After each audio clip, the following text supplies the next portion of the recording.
Lep pozdrav vsem skupaj, dobrodošli na spletnem izobraževalnem seminarju o varni in odgovorni rabi interneta za starše otrok od 7. razreda do konca srednje šole. Ura je 18, počasi bomo začeli. Danes smo z vami Tjaša Jerman Koželički. Pozdravljena. Živijo, pozdravljeni. In Benjamin Lesjak, to sem pa jaz. Dragi starši, res hvala za udeležbo na današnjem webinarju. Upam, da vam bomo uspeli pritegniti oziroma prikazati vsaj tiste neke osnovne stvari, ki se tičejo varne in odgovorne rabe interneta za starše, za vas kot starše otrok, predvsem v tisti drugi triadi in nekje do konca srednje šole. Se pravi, za tiste otroke, tiste učence oziroma tiste dijake, ki so že nekoliko bolj vešči v uporabi, ki že malo več vedo. Posebej bomo pa še pripravili en spletni seminar v okviru naše točke za osveščanje o varni rabi interneta in mobilnih naprav za otroke, najstnike, starše in učitelje. Se pravi, še en webinar, še en spletni seminar bomo pa izvedli posebej za tiste malo mlajše oziroma starše malo mlajših otrok, prva in druga triada nekje v prihodnjih mesecih. Bi jaz kar začel z današnjo temo. Časa imamo, oziroma omejeni smo s časom, ki ga imamo na voljo. Seveda vas pa vljudno vabim, da vaše vprašanja zastavite v tisti pogovor oziroma tisti klepet, ki se nahaja, mislim, da na vaši desni strani vaših ekranov oziroma tega YouTube prenosa, ki ga danes na SafeSC, na Centru za varnejši internet, uporabljamo za to, da pridemo do vas.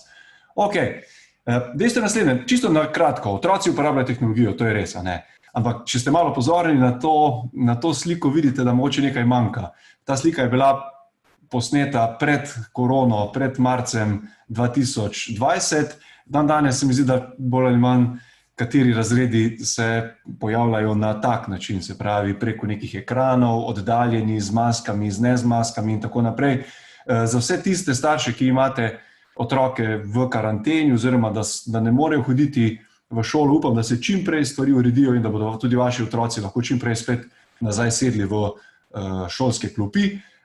Za tiste, ki smo pa še, oziroma ki ste še doma, oziroma ki ste še v šoli, pa vam bomo poskušali pač stati ob strani in res priporočamo, da ste pazljivi pri vseh varnostnih zahtevah, tako da bomo pač poskušali čim dlje ostati tudi v šolah.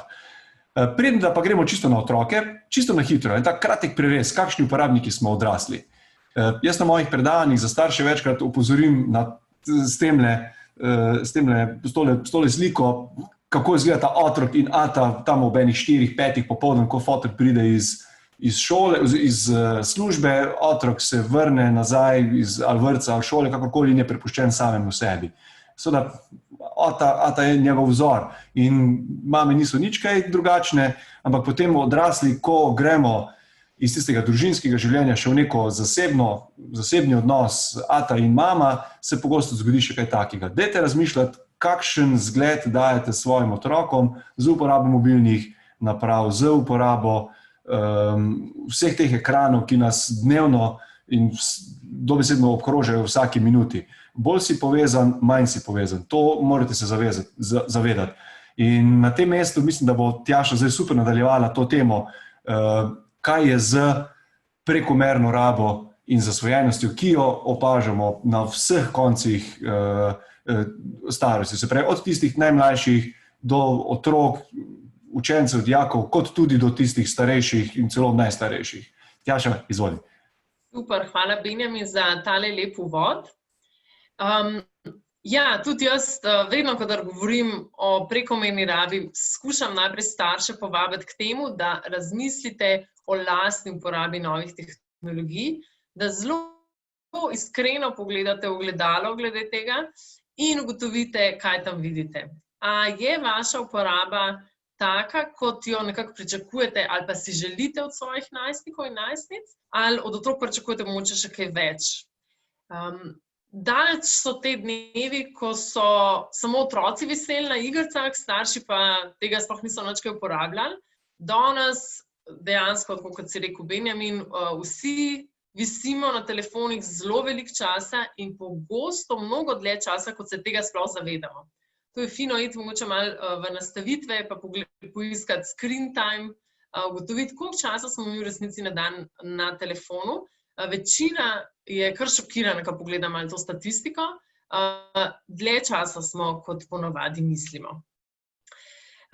Se pravi, zelo dobro je, da se zavedate, da ste zgled, da vas tudi najstniki opazujejo in v veliki meri kopirajo.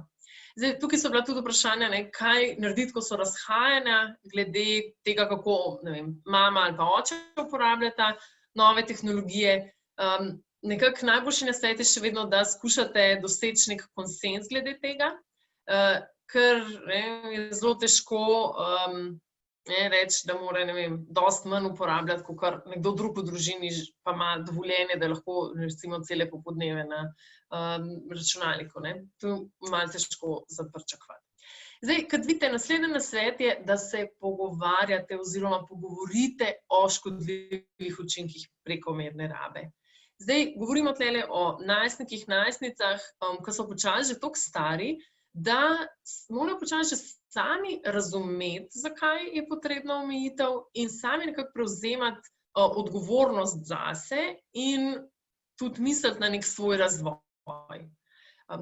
Dostikrat v bistvu, ko se v razredu pogovarjamo, jaz namreč zelo pogosto delam delavnice, tudi na to temo z otroki po vsej Sloveniji, nimajo ravno dobre predstave, zakaj je to težko, zakaj je pomembno. Zakaj je pomembno, da niso predolg časa na telefonih, večinoma se jim zdi, da to pač nekje odrasli in težimo.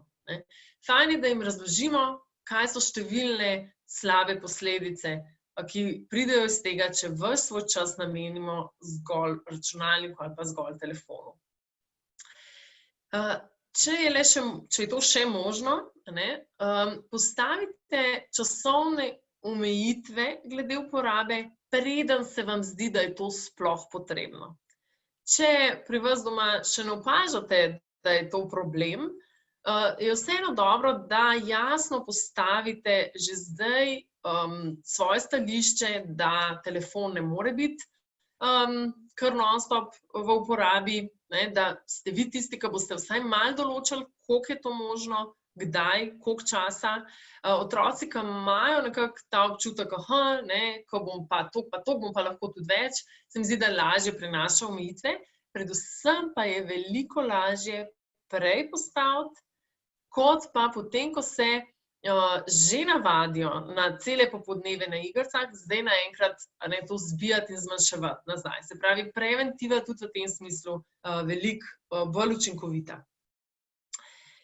Je pa res, da najstniki potrebujejo pomoč pri organizaciji časa. To je ena izmed težjih nalog, ki se jih moramo naučiti, ampak tukaj piše pomoč, ne pa, da vi to počnete namesto njih. Se pravi, jim malo pomagate, če je res težava, kdaj tudi vzamete telefon, omejite tudi s kakšno aplikacijo, ampak vseeno zgolj kot podpora temu, da sami to dosežejo.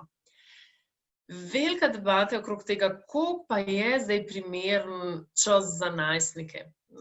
Koliko časa so lahko na telefonih, na računalnikih, na tablicah. Sploh je to zdaj kar pereča bila tema v času učenja na daljavo, ki se bo mogoče tudi še pojavilo, spet se bomo mogoče mogli nekako doma učiti. In to je res, takrat, kadar potem pa šola poteka preko interneta, so veliko časa na teh napravah. Zelo pomembno je, da se tukaj dobro zavedamo, da ni vseeno, kaj na internetu počnemo. Ni kar vse povprek, čisto vsaka uporaba interneta problematična ali pa nekako že vodi v zasvojenost ali kakorkoli. Zdaj, dokler se preko interneta učijo, če se, učijo tudi nekaj, kar njih zanima, če igrajo nekakšnega inštrumenta, ustvarjajo glasbo, pišejo, rišejo, skratka, delajo nekaj, kar jih zanima in se ob tem učijo in razvijajo, take uporabe je lahko tudi več. Od tega ne bojo postali zasvojeni ali pa ne bojo velike težave prišle iz tega. Tukaj še vedno sicer svetujemo, da delamo odmore. Nek nasvet je, da na nekih 10 minut zrenja v računalnik, zdaj za kakšno minuto pogledamo v daljavo, da ko smo neko uro na računalniku, si vzamemo nekih 10 minut odmora, da se malo pretegnemo, sprehodimo, popijemo kozarec vode in gremo potem nazaj. Ko pa govorimo o uporabi novih tehnologij samo za zabavo in druženje, je v resnici 60 minut na dan čisto dovolj. Zdaj, seveda, velikega druženja se danes dogaja preko Instagrama, preko TikToka, preko Snapchata, seveda. Ampak vseeno to lahko tudi omejimo, ker druženje preko teh aplikacij ni isto kvalitetno kot druženje v živo, zato je treba poskrbeti, da pride tudi do druženja v živo. Tukaj glede igric bi rekla, da smo lahko majčkeno fleksibilni, namreč veliko igric je takih, da v 60 minutah nekako niti ne dosežeš tega, kar si se nekako zastavil, nekako v tem smislu. In tukaj ste lahko malo fleksibilni. Zdaj, če rab malo dlje časa, ok, čez vikend pustite malo dlje, pa potem kakšen drug dan pa nič, je pa bolj strogo.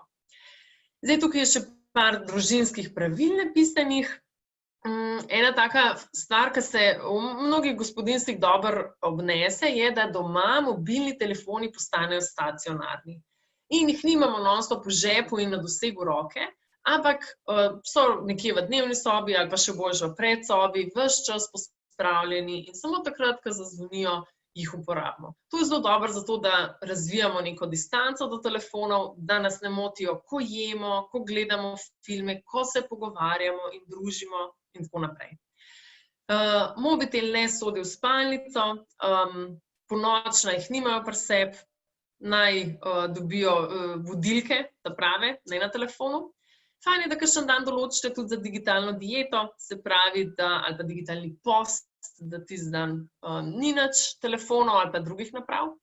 In da ukrotite telefone. Ideja je, da ste vi tisti, ali pa da je vaš najstnik postane tisti, ki ima telefon pod nadzorom in ne obratno. To pa lahko zelo dobro naredite tako, da utišate notifikacije, se pravi, da telefon piska v resnici samo, ko dobiš SMS ali pa te nekdo kliče. Ne pa ko za vsak snap ali pa za vsako stvar, ki se zgodi na Instagramu, ker potem telefon res non-stop kliče po naši pozornosti. In to je problem. Ok. Potem bi še mogoče malo dodatno še povedala o računalniških igrah. Namreč dejansko zelo veliko najstnikov in tukaj resnično bolj fantje kot punce igrajo igrice cele popoldneve, tudi po noči, mogoče, ker starši mislijo, da spijo in tako naprej. Zdaj, igre so dejansko narejene tako, da pritegnejo pozornost. Z igrami je res ni tako težko postati zasvojen. In če pride do zasvojenosti, tukaj so bila tudi nekatera vprašanja, je dejansko dobro, da poiščete kakšno pomoč. Ko enkrat je že res otrok ne vidi več drugega, kot samo igrico, je mogoče Logout ena taka organizacija, Logout, na katero se lahko obrnete in lahko tudi osebno svetujejo. Kot vidite, piše, igre izpolnjujejo nekatere temeljne psihološke potrebe, ki jih vsi imamo, občutek kompetence, sposobnosti, občutek avtonomije, da smo samostojni in občutek tudi povezanosti. Zdaj, če v svojem okolju najstnik, najstnica nikjer drugje ne dobi tega občutka, jih bo iskala to v igricah. Ampak so drugi načini, kako lahko to izpolnimo, in to je lahko zelo učinkovit način, da pomaga proti zasvojenosti. Se pravi, da poiščete, kje lahko otrok se počuti kompetenten, avtonomen, povezan in potem bo imel to rajš kakor igrice. Še to bi mogoče sam na koncu te teme povedala. Ne gre samo za našo šibkost, mi tako podlegamo tem tehnologijam, gre za to, da imamo v resnici zelo močnega nasprotnika. Korporacije, ki razvijajo igrice in vse te aplikacije, si želijo, da mi tam preživimo čim več časa in uporabljajo vse možne načine, da nas v to past zvabijo. Namreč z nami dobro služijo. To je trenutno zelo močen nasprotnik in ja, žal smo ta trenutek sami s tem in starši ste sami v tem reševanju te težave. Upam, da se bo kdaj tudi kaj sistemsko rešilo, ampak trenutno je treba zagrizati v to grenko jabolko. No, naslednja tema, ki se je veliko pojavljala tudi med vprašanji, ki ste nam jih poslali ob tem, ko so se prijavljali na tale spletni seminar, je bilo v zvezi z nadzorom. Kako nadzirati svoje najstnike, a nek direkten nadzor ali ne in tako naprej. Zdaj mi nek direkten vsebinski nadzor pri uporabi novih tehnologij odsvetujemo. Kot prvo je to kar precej zahtevno izvesti, ni tako enostavno tak nadzor narediti, da potem ne ravno bistvene stvari grejo mimo. Velik problem je v tem, da najstnikom ni všeč, da jih nadziramo, seveda, potem pa z novimi tehnologijami zelo hitro lahko pridejo okrog tega. Recimo znani primeri, ko mi povejo, ja, saj mami, imamo Instagram, moje geslo, pa lahko vidi profil, sam jaz imam še en profil in tam se ta prave stvari dogajajo. To je tak problem, ki ga potem težko v bistvu starši opazijo.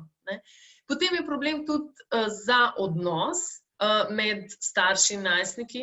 Če jih nadzirate, nimajo občutka, da jim zaupate, vprašanje, če potem razvijajo tudi sami občutek, da lahko sami sebi zaupajo in da razvijajo samostojnost. Da ne govorimo o tem, da kar je prepovedano, lahko rata še bolj zanimivo. Tako da nadzor, ki ga mi lahko svetujemo, je to, da se pogovarjate o tem, kar počnejo na spletu in na splošno o tem, kaj se na internetu dogaja. Pogovarjajte se, nastopajte s svojimi iskrenimi stališči in zavedajte se, da ste tudi pri tem seveda vzor. In kar boste vi povedali, kaj se vam zdi, bo nekako s časoma seveda postali neki tudi stališča vaših otrok. Pri tem, ko se pogovarjate, je zelo pomembno, da vzpostavite odnos zaupanja. Kaj je to? Zanimajte se za to, kar je pomembno vašemu otroku. Igrice so lahko več kot samo prosti čas, lahko so tudi nekaj, kar zdaj vsi delajo in mora tudi on. Družabna omrežja so seveda tam, kjer se zdaj sploh v najstniških letih ogromno dogaja, kjer iščejo svojo pozicijo v družbi, mesto med prijatelji in tako naprej. Zanimajte se o tem, pogovarjajte, bodite radovedni, ko poslušate, ko se pogovarjate, ne obsojati, skušajte razumeti, kaj so vzroki, zakaj tako. Namreč, če boste nad vsem, kar delajo, samo zgroženi, vam o tem ne bojo povedali. In to mi povejo sami na delavnicah. In tudi, ko se znajdejo v kakšnih težavah, ne samo poseči po kazni. Verjetno to, da je se najstnica znašla v težavah, je že dovoljšna šola. Najbrž ne rabi še kazni, ampak rabi pomoč, kako iz tega priti. In tukaj me vedno nekako razžalosti, ko v razredih malo vprašam, a bi se obrnili na starše, če so mogoče tudi sami nekaj kaj ušpičali pa tako. Večinoma rečejo ne, samo še kaznovali bi me, samo še internet bi mi odklopili. In potem, če tako pogledamo res, kaj pa ima v resnici potem smisel, da bi staršem se potem sploh zaupali. Tako da to se mi zdi tako zelo pomembna ideja, oziroma kako razmišljati o tem. Zdaj vprašanje je bilo tudi, kaj pa zdaj, če najstniki več vejo o vseh teh stvarih, kakor jaz, kot njihov starš. Jaz bi rekla, pustite se poučiti o aplikacijah, ki zanimajo vašega otroka, o igricah, ki jih zanimajo. Ni tako bistveno, da vi veste v tem tehničnem smislu več, kakor oni. Vi imate še vedno več življenjskih izkušenj, kakor jih imajo oni. Še vedno boste lahko boljše ocenili, kaj je bolj nevarno, kaj ne. Najstniki so bolj zaletavi, kakor smo mi, ki smo to že dali čez. In še vedno jim boste lahko dobro svetovali. Meni se še kdaj zgodi, da pridem v razred, pa mi prijazno začnejo razlagati, kaj je sploh TikTok, ker ne predvidevajo, da bom jaz to vedela, čeprav sem jim prišla predavati o varnosti na internetu. Tako da očitno nimajo toliko velikih težav s tem, da pač ne vemo vsega, kar oni počnejo. Ja, zdaj, ena taka aplikacija, ki vidim, da jo kar precej družin uporablja, je Family Link, je za Androide. Žal, če ima starš Android, otrok pa iPhone ne deluje. Potem je treba poiskati kakšno drugo rešitev. Zdaj, če imajo vsi Androide, pol to gre. Zdaj, jaz bi rekla, najstniki so vedno malo poklapani, ko povejo, da to imajo.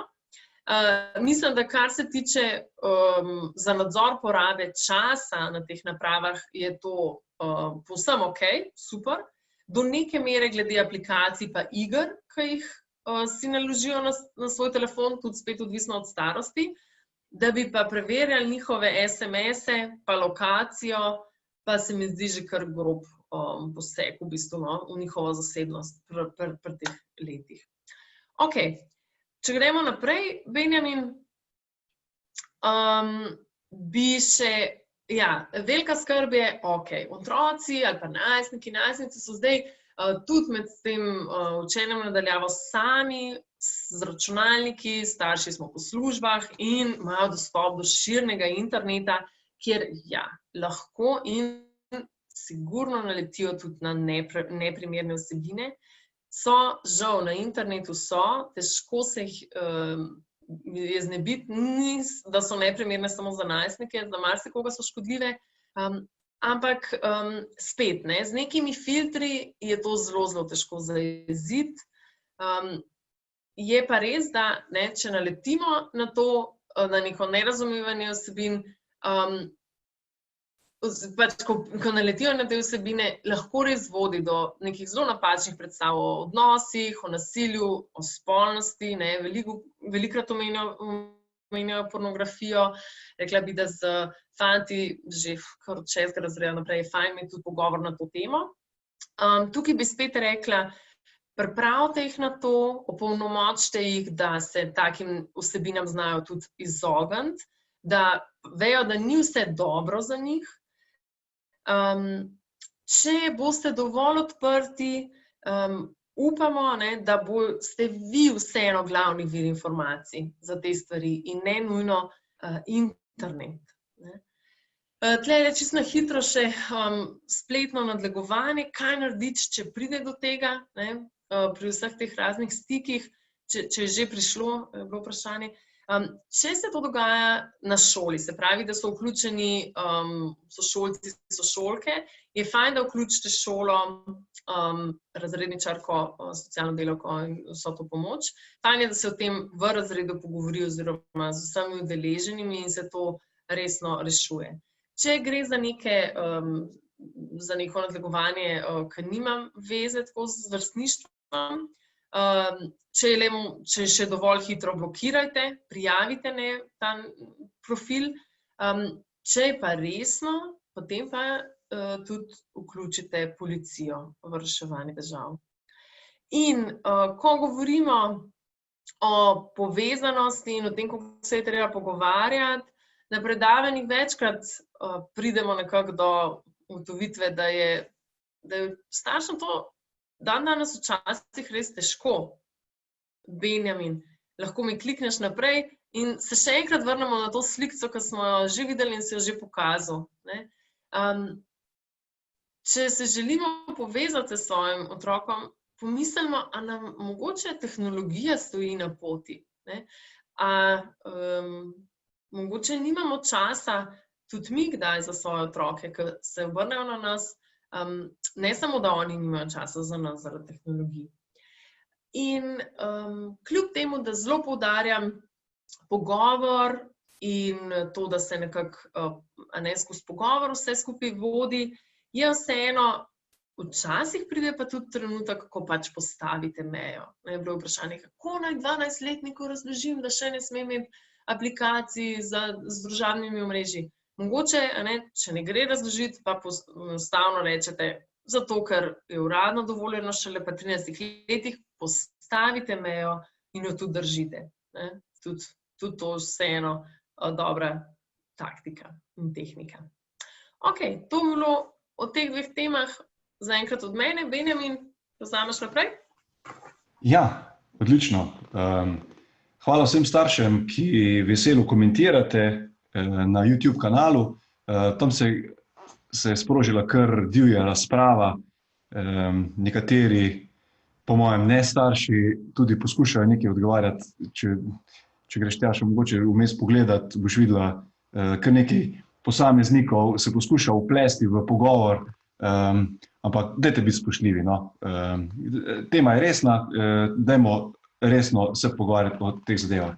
Kot je Tjaša rekla, za vse naprave, ki jih imate doma, dajte določiti neka pravila uporabe. Sej, menda, ko ste vašega otroka posadili na kolo, se ne sme voziti kjerkoli. Tudi mora upoštevati neka pravila.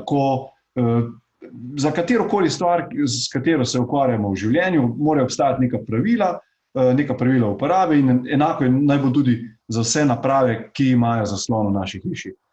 Pri tem je zelo težko, ker katere so vse te naprave, ki imajo zaslon. To so seveda tiste najmanjše, kot so telefoni, potem malo večje tablice, potem gremo še malo na večje televizorje in tako naprej, oziroma vmes še računalniki. In včasih se niti ne zavedamo, kako nas te naprave zasloni potegnejo. Seveda, ena izmed temeljnih stvari, ki jih morajo otroci razumeti, da nadlegovanje, da je nedopustno.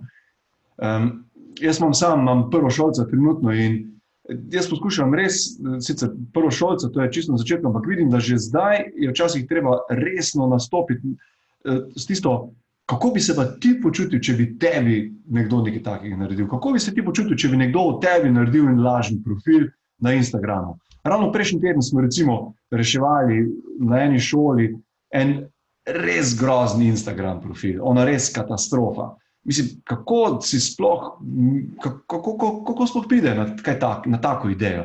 In to je res prav podlo, prav grdo, nagravžno, da ti obrne trebuh. Mislim, za kozlan. In ta osnovni mobilni in spletni bonton, ki ga morate upoštevati, samo razmisli, kako je, če bi tega človeka v živo videl in bi v živo mu moral nekaj takega povedati. Se pravi, ekrani nam omogočajo, da se pač vedno nekako skrijemo. Skrijemo misleč, da nam nihče ne more čisto nič. Ampak dejstvo je naslednje. Na internetu se ne moreš skriti. Dejstvo je naslednje, da mi prav danes, ko pač poteka tudi ta webinar, bi lahko, če bi šlo recimo kaj resnega v ozadju, bi lahko zaprosili Google kot eno izmed institucij, ki nam ponuja to storitev webinarja oziroma spletnega seminarja, da poiščemo, na katerih IP številkah so se dogajale mogoče kakšne nečednosti. In tako je pravzaprav z vsemi vsebinami, karkoli delaš na internetu z svojo napravo, ki jo imaš priključeno na internet in si v enem majhnem koščku razkril, da je to tvoj profil, da je to, da si nek naročnik, da so ti starši plačali za naročnino. Ne moreš se skriti, zato ker pač vse vedno prideš do nekoga, ki mora plačati nek račun oziroma nek priključek in se pač da odkriti. Seveda, kot je že Tjaša prej omenila, obstaja ničkoliko najrazličnejših nekih takih čudnih stvari, ki se dogajajo na internetu. Starši, jaz sem pripričan, da ste že mogoče videli, slišali, kakorkoli, od raznih objav fotografij, lažnih profilov, neprimernih vsebin, kraja gesel, od nadlegovanja preko kamere, razpošiljanja golih fotografij. Mimogrede, to je lahko zelo resno kaznivo dejanje, ko prihaja do izmenjave teh golih fotografij. Tako da tukaj na tem mestu bom še posebej opozoril, da se je zelo modro pogovoriti s svojimi najstniki in jih povprašati, kakšne vsebine pa imaš ti na tvojem telefonu. In nenazadnje, v času, ko smo bili veliko od doma, so se dogajale zadeve zoom-bombinga. Konkretno tudi mi v mojem podjetju, kjer sicer delam, smo reševali en primer ene inšpekcije, ko je prišlo do neke vrste zoom-bombinga, ko so nekateri dijaki poskušali minirati videokonferenco in seveda potem je prišlo do nekega zapleta in tako naprej, izključitve in nekaj pač ni bilo okej, In to je nedopustno. To je nedopustno, kajti internet ni bil ustvarjen zato, da bomo mi se norca delali z nekoga drugega, ampak zaradi tega, da bomo boljši jutri, da bomo pridobili nekaj znanja. Ampak če se vrnem nazaj na tisti del, ko sem že nekako nakazal na neko kaznivo dejanje. Recimo, da vi odkrijete na telefonu od vašega sina, od vaše hčerke neke vsebine, recimo neke fotografije, ki jih ima on, recimo o svojih golih sošolkah, recimo, neke fotografije. 3-4 gole sošolke, tako slike. Dejstvo je, da v tem primeru gre za potencialno storitev kaznivega dejanja, ker vprašanje je, na kak način je ta vaš sin pridobil tako fotografijo, a je pridobil na lažen način oziroma z nekim prisilnim, na nek prisilni način, kako je pravzaprav prišel do te slike. Ali je bilo konsenzualno, da je ta sošolka mu poslala to fotografijo. Zdaj, to so take vsebine, namreč osnova za to tako kaznivo dejanje, ko ima vaš sin na svojem telefonu gole slike mladoletnih oseb, to je osnova za kaznivo dejanje, ki mu rečemo tudi pedofilija. Se pravi, da gre za neko razpečevanje oziroma za posest takih fotografij in seveda tukaj se ščiti mladoletna oseba, se pravi do 18. leta. Se veste, že pri 16-17 letih ponavadi otroci si izmenjujejo kakšne take čudne fotografije oziroma so, recimo, da že nekateri zelo hitro spolno aktivni in to spolno aktivnost prakticirajo tudi preko telefona. Dajte biti pazljivi, dajte jih opozoriti, če se že greš kaj takega, ne delaj tega z neko prisilo, z nekimi takimi stvarmi in lahko je že problematično zgolj posest take fotografije, se pravi fotografije gole sošolke ali sošolca na svojem telefonu. Zakaj? Ker od 14. leta naprej je otrok kazensko odgovoren. Lahko stori kaznivo dejanje, se začne z nekim posebnim postopkom, vključen je center za socialno delo in potem imaš zapackano mladost, tja do polnoletnosti. Na drugi strani imamo pa še en tak vidik, ki ga moramo upoštevati. Namreč, ko je otrok star 14 let, postane tudi odgovoren za povzročeno škodo. Kaj to pomeni? To pomeni, da če bo nekomu, recimo neki sošolki, nekemu sošolcu ali pa učiteljici ali pa ne vem komu, prizadel neko škodo, povzročil neko škodo preko interneta, preko socialnega, preko državnega omrežja, preko Instagrama z nekim takim čudnim profilom, učiteljica gre potem na bolniško, dobija manjšo plačo, utrpi neko škodo, mora iti na zdravljenje in tako naprej, tako naprej. To ji nastane neka škoda, katero mora nekdo pač povrniti, mora to plačati. Ker pa otrok nima sredstev, zato bodo po vsej verjetnosti morali pomagati starši. Kako? Ja, tako, da boste mogoče morali prodati avto, se preseliti v manjše stanovanje in izplačati tistih 5.000, 10.000, kolikor je vaš otrok z nekim Instagram profilom povzročil škode. Seveda moramo pa se zavedati, da s 15 letom otrok postane tudi delno poslovno sposoben. Se pravi, je že neke vrste priprava na to polnoletnost. Se lahko recimo zaposli, sklene zakonsko zvezo in tako dalje. To je polno teh stvari, ki jih moramo upoštevati pri posameznih obdobjih, starostnih obdobjih našega otroka. To morate biti res pazljivi. Zdaj, kako pa nadzorovati otroka? Tjaša je že par teh vidikov omenila, se pravi, v katerem primeru reči stop, včasih pa ok, lahko greš. Zagotovo je ta starostna omejitev, ki jo predpisujejo državna omrežja, sicer po nekem ameriškem zakonu s 13 leti se lahko ustanovi Facebook, Google oziroma Instagram in tako dalje.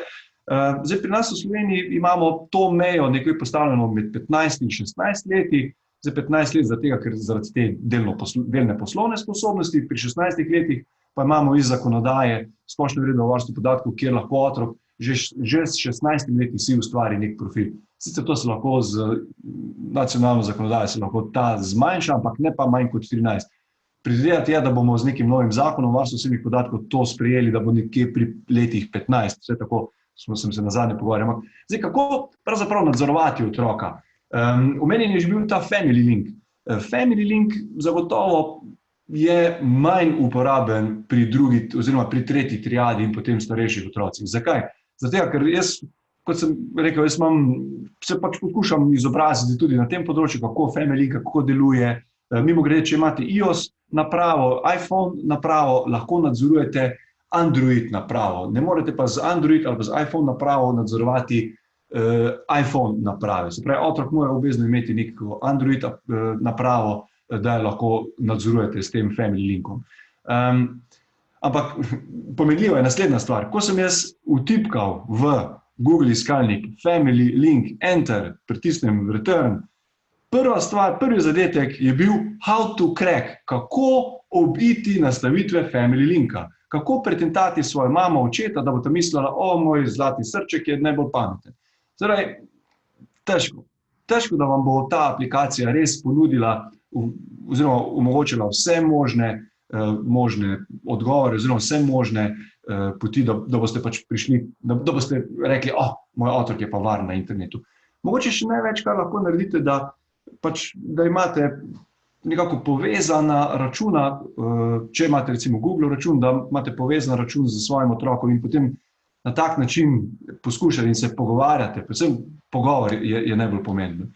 Na drugi strani pa zelo veliko lahko naredite, če recimo samo pogooglate sebe oziroma otroke, družino, da pač se greste malo po Sherlocka Holmesa in preverite, kaj vse je zapisano o vašem otroku na internetu, kaj je mogoče javno objavljeno. Ne nazadnje, zakaj si ne bi tudi vi kot starši naredili nek TikTok profil, pa nek Facebook profil, pa nek Instagram profil pod nekim imenom, pa mogoče dajte malo potestirati. To so zdaj take skrajni primeri, kako poiskati svojega otroka nekje na nekem družabnem omrežju. Najbolj pametno je, da imate odkrit pogovor, odkrit odnos, da se odkrito pomenite, kako nadzorovati. Najbolj pomembno so pa pravzaprav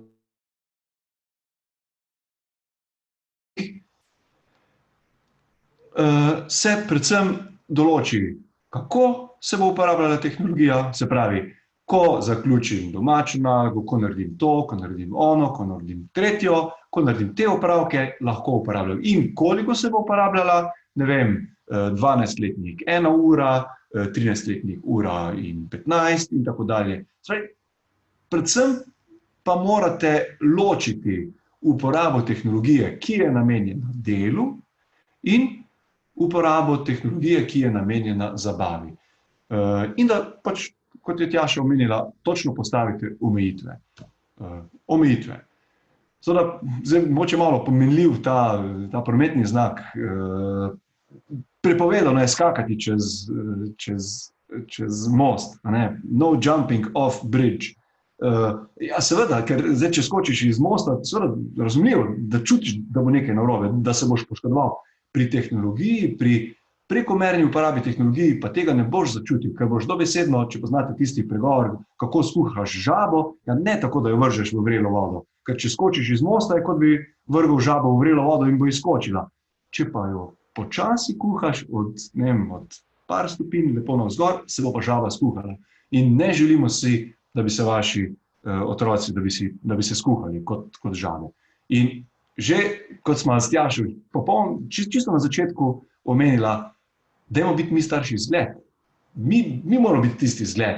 Mi moramo biti ta prvi, ki umaknemo naše telefone iz spalnice ven, da določimo neko mesto v stanovanju, kjer se polnijo telefoni. In to mesto ni v spalnici v otroški sobi, ampak nekje ločeno, stran. Zelo pomembno pravilo. Ko se je začel pouk od doma, tukaj ste imeli starši res zelo veliko problemov, soočeni ste bili z neko novo situacijo, nekateri ste res prav herojsko uspeli speljati tako delo od doma, tako pouk od doma, tako varstvo in ne vem kaj še vse. Glavnem, tukaj res vse pohvale vam starši, da ste uspeli to speljati in seveda tudi vse pohvale učiteljem, ki so se na tem mestu morali zelo potruditi, ker zavedajte se morate nečesa. Šola je po zakonu dolžna izvesti pouk. In zaradi tega, ker je dolžna izvesti pouk, so morali pač uvesti tudi neke take zadeve, da so recimo prosili vas kot starše, ali nam lahko posredujete elektronski naslov, ali nam lahko pomagate pri izobrazbi vašega otroka, ali lahko zagotovite računalnik. Jaz se spomnim, ko sem se pogovarjal z nekaterimi kolegi, učitelji, da so dobesedno vozili računalnike iz šole in jih nameščali po tistih domovih, kjer niso imeli računalnikov. To so res veliki problemi. Recimo tam, ko so bile 2, 3 v tretji triadi, 3 otroci kdaj naj kdo dela. Vsi so pa imeli recimo ob 10 videokonferenc oziroma srečanje z učiteljico. To so bili res veliki problemi. Ampak kaj smo se iz tega naučili? Treba je upoštevati navodila, ki jih da šola. Zelo pomembno. Dajte se ravnati po tem, kaj priporoča šola. Šola tudi ni od včeraj in jaz sem prepričan, da vodstvo šole, ravnatelji, kot tudi učitelji so se zelo dobro pozanimali, kako stvari izpeljati. Nenazadnje, zdaj, če je vaš otrok spet doma oziroma vaš razred spet doma, jaz sem prepričan, da stvari tečejo nekoliko bolj utečeno. Takrat marca smo bili nekoliko presenečeni, ampak zdaj pa mislim, da ne bi smelo biti nekih velikih problemov. Dajte upoštevati navodila šol in dajte uporabljati le tiste rešitve, ki jih učitelji oziroma šola predpisuje. Tudi jaz sam, recimo, ko sem v stikih z učitelji, velikokrat omenim ravno to, da naj šola oziroma vodstvo šole pač določi, kaj se bo uporabljalo. Ali se bo uporabljal Zoom, ali se bodo uporabljali Arnesove storitve, ali se bo uporabljal, ne vem, Google za izobraževalne ustanove in tako dalje in tako dalje. Torej, vedno je pač treba upoštevati tisto, kar si želi šola oziroma kar je predvidela šola, ker v nasprotnem primeru lahko pride do neopravičene obdelave osebnih podatkov in ne vem, kar nekaj takih zanimivih izpeljank potem lahko sledi iz tega. Torej, dajte uporabljati le to. Naslednja stvar, ki bi jo pa rad izpostavil, je pa za vse te videokonference, pa tudi sicer za uporabo računalnika, dajte izbrati neko primerno okolje. Ko se vaš otrok javi preko videokonference od doma, dajte mu, ne vem, jaz sem danes tule, vidite, jaz sem si pač neko platno tukaj pripravil, dajte, ne vem, improvizirati, dajte neko rjuho čez neko knjižno polico, čim manj razkrivati neke detajle iz doma. Zakaj? Si predstavljate, otrok se javi od doma, potem pa ima tam 20-25 ostalih sošolcev, ki pogledajo njegovo sobo, ki pogledajo njegovo ozadje in vidijo, ne vem, medvedka, vidijo nek poster, tako drugo, nek detalj, pride babica mimo. Glejte, ni fajn včasih. Včasih so kakšne take malenkosti, ko se nam staršem zdijo popolnoma pač brezvezne, otroku pa to veliko pomeni. Tako da dajte biti res pazljivi in izberite primerno okolje in ga ustrezno zavarujte. Kar se tiče zasebnosti, par takih res pravno-tehničnih, učitelji dejansko lahko zahtevajo, da se otrok posname in da nekaj pač posreduje učitelju ali da se javi v videokonferenco, ampak učitelj tudi tega ne bo rekel za vsak miši drekec, ne. To mora biti res nujno potrebno za izpeljavo pouka. Torej, pogojno je dopustno, da učitelj zahteva, da se otrok posname. Pri tem morajo biti učitelji zelo pazljivi, da ne preidejo tiste točke sorazmernosti, kaj je res nujno potrebno za izvedbo pouka. Na drugi strani, samo snemanje videokonference oziroma snemanje pouka oziroma učitelja je pa prepovedano, če učitelj tega ne dovoli. Se pravi, če učitelj dovoli snemanje neke videokonference, nekega prenosa, potem je to dopustno, v nasprotnem primeru to ni dopustno. In se spet vračamo nazaj na tisto kazensko odgovornost, odškodninsko odgovornost in vedite, da če vaš otrok kaj takega počne, dejansko lahko učitelj pride do tega otroka in lahko imate problem.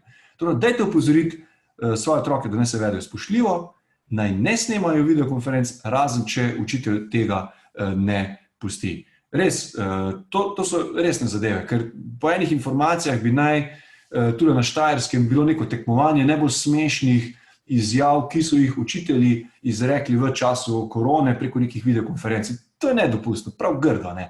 In seveda učitelji tudi večkrat sprašujejo, zdaj kaj, ko gledajo starši zraven, ko gledajo babice, dedki, tete, zdaj to ne morete kaj, ne, učitelji ne morejo. Ampak sam otrok pa mora biti toliko spoštljiv, da spoštuje učitelja in upošteva njegova navodila.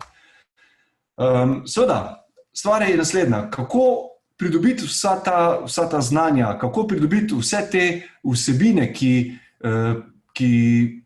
o katerih mi danes tukaj s Tjašo, ki jih pač predavamo. Seveda, to znanje si boste morali pridobiti na najrazličnejše načine. Prvi način naj bo, da vprašate vaše otroke. Torej, da z njimi sodelujete, da jih povprašate. Zdaj, včasih ste že na tisti točki, ko so otroci toliko toliko odrasli oziroma toliko pač vam že, če lahko rečem, nedostopni, da boste težko prišli do njih. Ampak vseeno poskušajte. Glejte, ni greh, enkrat vam bo uspelo, pa da boste se vsaj malo potem približali in da boste lahko z njimi lahko pač prišli do nekega soglasja, oziroma da boste izvedeli, kaj vaš otrok dela, da vam se bo zaupal, kajti pri vašem otroku morate doseči naslednje, da če bo prišel do kakršnega koli problema, da boste vi tisti ta prvi, na katerega se bo otrok obrnil, ko bo zašel v težave, oziroma ko bo zašel v neko tako pač slepo ulico in ne bo vedel, kaj narediti.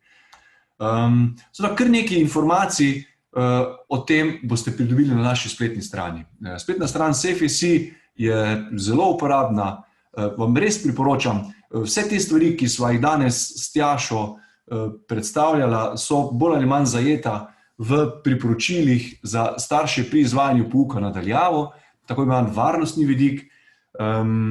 Seveda tudi pogledate 10 nasvetov za starše, starševski nadzor nad mobilnimi telefoni, kaj je z objavljanjem deljenja fotografij otrok, to je predvsem za tiste iz mlajše oziroma iz prve triade, ampak dejstvo je naslednje, da če se boste z otroci pogovarjali, če boste z njimi sodelovali, v takem primeru boste lahko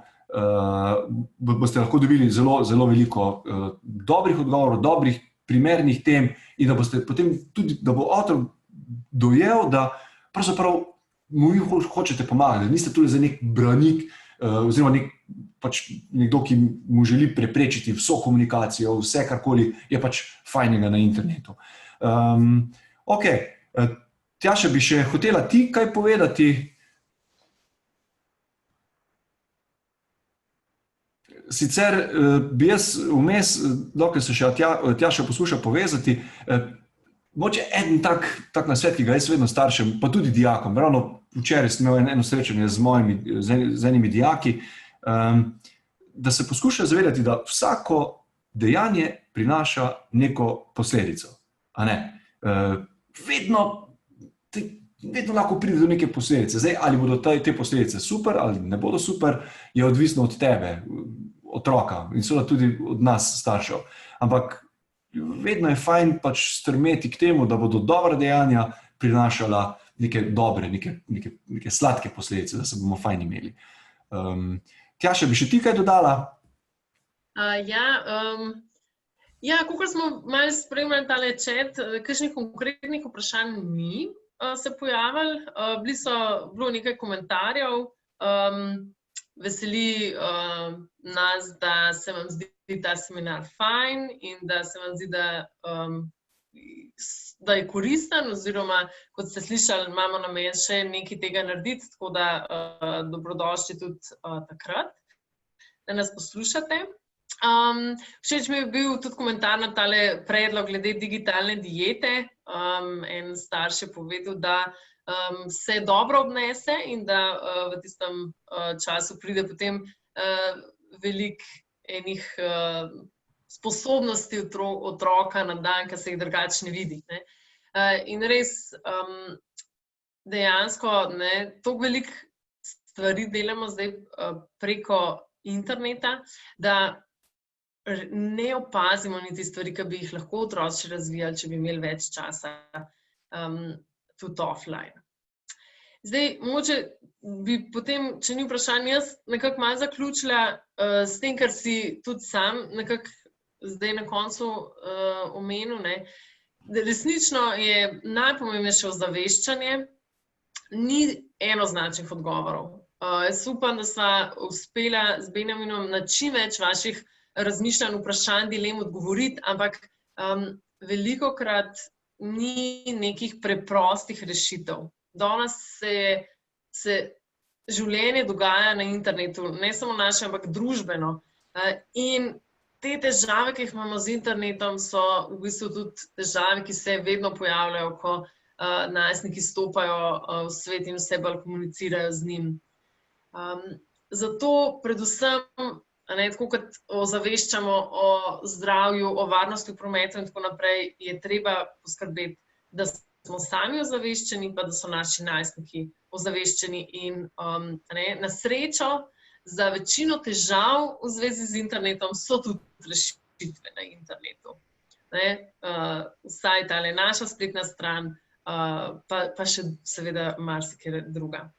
Pa mogoče še to, seveda najstniki ne bojo naredili vedno vsega tako, kot si vi želite, ne bojo vas takoj poslušali, ne glede na to, koliko modrih besed jim boste povedali, ne glede na to, koliko goreče jih boste svarili predvsem, kar se lahko na internetu zgodi. Včasih se bojo tudi opekali, malo se bojo iz tega tudi učili. Bistveno je predvsem, da res preprečimo tiste res tako kot si govoril o posledicah, tista dejanja, ki bi lahko imela res hude posledice. Malo, da se bojo učili, pa kdaj opekali, pa nekako naravno in življenjsko. In mislim, da se temu ne bo dal čisto izogniti. Mogoče še tudi jaz vskočim. Se pravi, kar se tiče elektronskih naslovov, pa vseh teh nekih tehničnih nastavitev, veliko odgovorov imajo tudi pri našemu partnerju našega projekta, in sicer pri Arnesu. Namreč, recimo, najbolj tak varen način vzpostavitve komunikacije med vašim otrokom in med šolo je ravno preko nekega Arnesovega elektronskega naslova, ki ga lahko vaš otrok dobi v šoli. Se pravi, ko se vaša šola odloči, zdaj bomo pa mi šli vsi na Arnes, oziroma bojo imeli vsi otroci pač nek Arnesov račun, v takem primeru lahko potem res, da ni možno predvidevati, da bo prišlo do nekega sledenja strani Googla in ostalih nekih družabnih omrežij. Kot rečeno, to so vse take že tehnične zadeve, ki jih mi danes na tem srečanju zelo težko komentiramo. Dejstvo je pa naslednje, da vse te rešitve, ki so danes na voljo, tudi za potrebe učenja, recimo Googlove rešitve, pa tudi razna družabna omrežja, ki se jih nekateri učitelji tudi poslužujejo, so seveda zelo uporabna. Zakaj so uporabna? Zaradi tega, ker na drugi strani ni stvar, da je samo brezplačna, ampak nekako za svojimi osebnimi podatki brezplačno uporabo takih aplikacij pravzaprav plačujemo. In tukaj moramo biti pač malo previdni.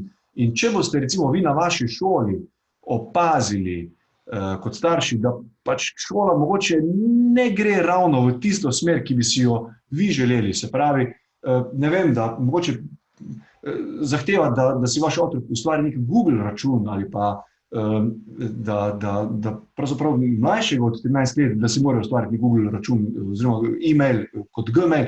Dajte malo opozoriti na take zadeve in dajte opozoriti šolo, ampak ne v smislu zdaj pa moramo šolo delati narobe, Veste, včasih katere šole, predvsem manjše, imajo problem s tem, ker nimajo dovolj resursov, nimajo svojih informatikov, da bi uspeli to vse ustrezno narediti, kot je pravzaprav treba.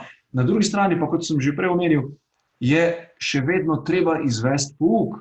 Šola mora izvesti pouk, to je pa tisto glavno. In včasih je treba tudi preko kakšne take ovire, oziroma včasih je treba tam čez iti, tako da tukaj je treba biti previden. In seveda res dobro namerno dajte potem šolo opozoriti ali pa mogoče povprašati, kaj pa mislite to, ali pa se ne bi mogoče pozanimali na Arnesu, če obstajajo kakšne druge rešitve, ali pa mogoče na SafeSC, da bodo stvari ustrezno tekle.